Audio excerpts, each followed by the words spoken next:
На пеплосаните површини со шуми кои настрадаа во големите пожари кои зафатија делови од земјава, ќе им биде потребно повеќе од половина век за да се вратат во првобитна состојба, но ќе биде потребно од сега да отпочне и процес на пошумување со нови насади.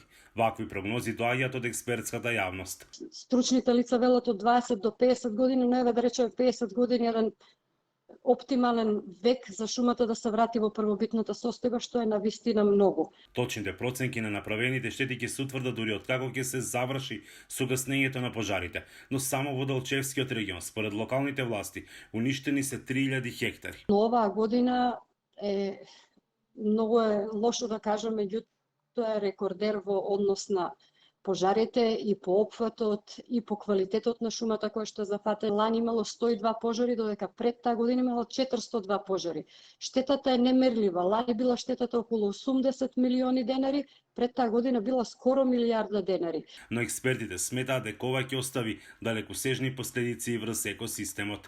Ова е резултат на егоизмот на човекот, борбата за профит, заборавање на животот на идните генерации и така натаму.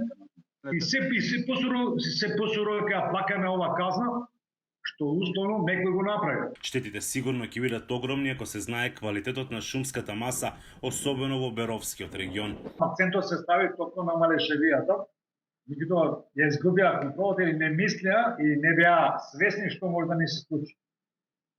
Така да ништо не е случајно. Мислам дека луѓето што условно го ставаат шкорчето не е основниот виновник.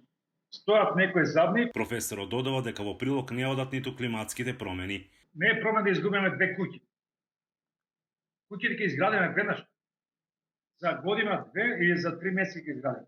Ама шумата не може да работи. Шумата ќе треба време да го споставиме и дали ќе успееме. Овие климатски промени. Од национални шуми сакаат да воведат детектори кои ќе имаат функција за рано откривање на пожари, нешто кое веќе се применува во некои европски држави. Тие имаат сензори кои што не само што го утврдуваат постоењето и појавата на пожар, туку и предвидуваат каде би било евентуалното ширење на пожарот и на тој начин штетите би се намалиле и пожарите би биле многу благовремено би се действувало во тој момент. Но иако вработените од ова јавно предпријатие се првите кои на терен се соочуваат со пожарите, проблем е недоволниот број на теренски возила и цистерни. Располагаат само со 19 возила и една цистерна. Им се потребни уште десетина.